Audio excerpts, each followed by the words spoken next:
It's California Edition. I'm Brad Pomerantz. We are joined today by Cristina Garcia. She is a member of the California State Assembly. She was recently named Assistant Majority Floor Leader. Congratulations. What does that mean? Well, that means that I get to have the speaker's ear, which is exciting. Right. Hopefully it means I get to bring more resources to my district. It also means I work with my peers to make sure that our priority bills get through and get out of the House without too many problems. And so we strategize to make sure we have our votes together for that. Do you have a sense as to what the goals of the Democratic caucus will be as we enter this session? What will be the priority bills, or at least priority policies? I mean, I think we're definitely looking at the income inequality as a big issue. We've recently started talking about what's going on with the Ferguson case, with the Garner case, and possibly that. And I think, jobs. I think bringing more jobs into our community is really important. This speaker in particular has talked about affordable housing and working on those issues.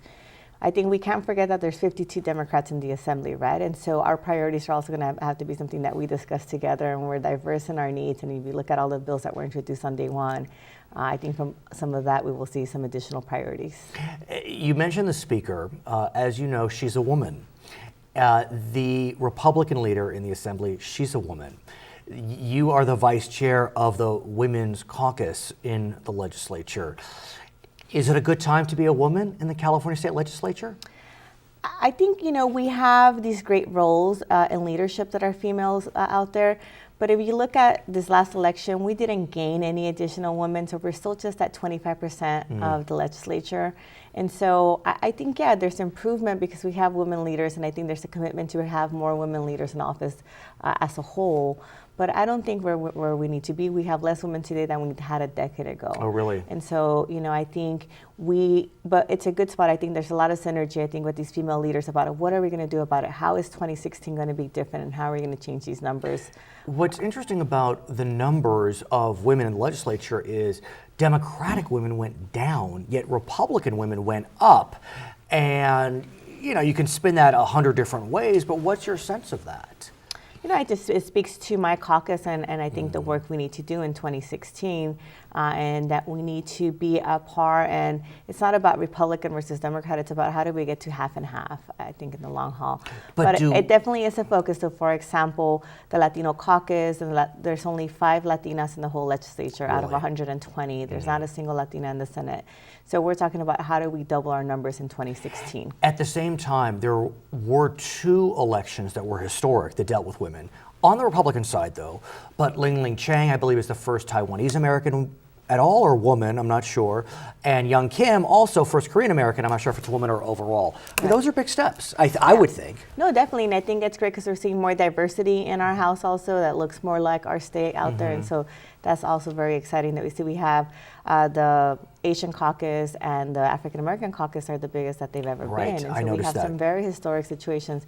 The Latino caucus is down to now, and so. And now, is that coincidental? I mean, if anything, it would seem like the Latino caucus would be growing. The numbers are growing in terms of population, in terms of involvement, in terms of enfranchisement. Right.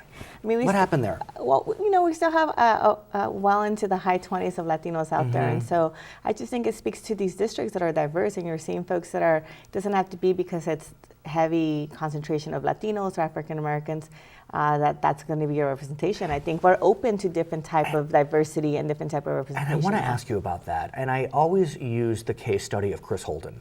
Chris Holden is an African American. Right.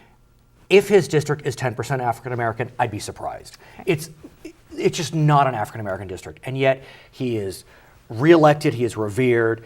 And so he's kind of that example of, it really doesn't matter what color, whatever it is, they elected him. Are we seeing Latinos being elected in districts with numbers that are not proportionate, I guess? In Berkeley, you have Tony Thurman, who is Panamanian descent, who just took that seat. He's not, proportionate. So I think you're seeing a move in the right direction where ethnicity in certain districts doesn't matter anymore. I don't think we're at the point where we can say, oh, it's all perfect, right? We still have a lot of work to do as far as race is concerned. But we are seeing that we're starting to break through in areas that traditionally we couldn't before. What about the flip, though? Are there areas where there are non-Latinos representing Latino areas, because arguably that should be just as empowering, arguably. We have definitely multiple seats where it's a concentration. I think if you look at some of our Senate seats that are represented by our African American caucus members, Yes. that Especially in the Los Angeles area, you right? know, and so you have that, but it just speaks to our willingness to also work across our caucus and find compromise. I want to talk about some bills that you're looking to carry, and one of them deals with residency and where a member lives. As we know, Rod Wright, a member of the California State Senate, was indicted, convicted, and he was forced to give up his seat. I'm not really commenting on the legality, but I know he was a well-liked member on both sides of the aisle, and there was a lot of frustration behind that. Some felt as if it was a selective prosecution. Richard Alarcon, he was indicted. He had been in the legislature, but he was indicted for actions while he was on the LA City Council. Also a residency issue. And yet, you know as well as I do, I won't name the members, but there are members we know that don't live in their district, you know, and they're not being indicted. So I am a firm believer that we should live in the district that we represent, Right. And at the end of the day, though, whether or not, let's put that aside, I think that the law should be applied consistently across our whole Right. state. And so I think what we're seeing here is lack of consistency. And for me, that's the biggest frustration. I Right. want it to be fair. And so I'm introducing legislation to try to make it clear what does it mean to me to live in your district, so that DAs across the state have a clear checklist of what they Right. would have to check to say that they live in the district.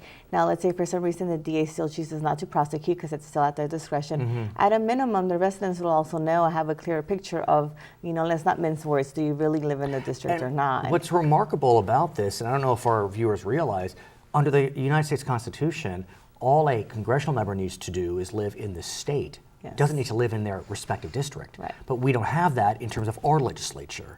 So query whether, should we change it? I mean, should we line up with the U.S. and it doesn't matter where you live as long as you're a I Californian? think that's definitely part of the discussion. You know, I think as long as it's consistent, and then the voters could decide, hey, I really want a representative that lives in my district or not. I think when we see congressional members who don't live in their districts, that's clear and it's open to the public, and the voters get to decide if that matters to them or not. Right. And I think at the end of the day, it's about being fair across the board. I mean, I would still have issues maybe moving in that direction, but if the voters wanted to move in that direction for clarity, I would be supportive of that. We know, you know, in the wake of the Wright indictment, the Alarcon indictment, a lot of hue and cry about this, like I said, was a selective prosecution, both of them. Should it be that the local DAs are not looking at this question, but it be a state matter, and the Attorney General look at whether indictments are appropriate? I definitely think maybe having one body for the whole state would help in consistency also, and so we would apply it consistently across the whole state. So we're definitely looking at the possibility of maybe the Attorney General being the one in charge of looking into these cases, and then we would hopefully have more consistency across the state, however the law is applied at the end of the day. I want to ask you about a campaign that you've launched. I've seen it on your Twitter feed, Pride 58. I think about the 58th Assembly District, and you know, it's faced some challenges. It and kind of surrounding areas. Right. Bell, I don't think Bell's in the 58th, but Right. you grew up and kind of in the Bell scandal, and so Right. talk to me about what you're doing to really bring pride to what I think is a wonderful community, but a community that often can feel like it's falling on hard times. You know, I think about my story, and Oh, yes. growing up, success for people like myself in the Gardens was always leaving and never coming back.